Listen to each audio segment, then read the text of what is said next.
Premièrement, il faut savoir que l'échéance présidentielle ou les élections présidentielles ne sont plus à l'ordre du jour politique au Liban.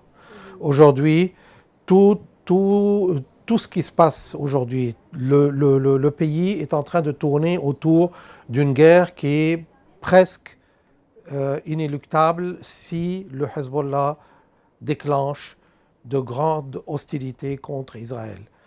C'est-à-dire qu'aujourd'hui, personne ne parle de présidence, personne ne parle de vacances présidentielles. Nous avons le problème du gouvernement. Nous sommes dans un gouvernement qui n'est pas un gouvernement en bonne et due forme, c'est un gouvernement qui gère les affaires courantes et tout ce qui est politique, de l'ordre politique intérieur, est mise en veilleuse jusqu'à la fin de cette crise, la crise du 7 octobre, la crise de Gaza avec Israël.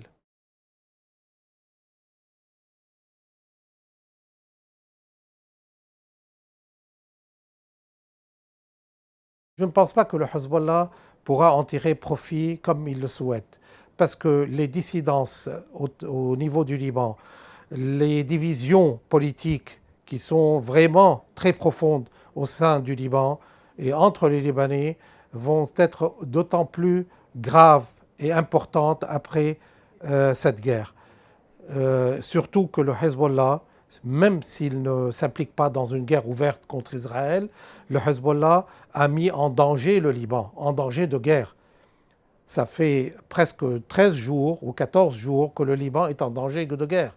Et ça, c'est un grand problème qu'aura le Hezbollah à faire face, auquel aura le Hezbollah à faire face vis-à-vis de l'opinion publique libanaise qui n'est pas du côté du Hezbollah, qui est opposé au Hezbollah. En plus, il faut rappeler que les événements des 2 derniers jours, il y a 2 jours, les événements qui se sont passés autour, et le grabuge qui s'est passé autour de l'ambassade du local, de la localité de l'ambassade américaine, n'a fait qu'aggraver la situation du Hezbollah dans l'opinion publique et chrétienne et non chiite surtout.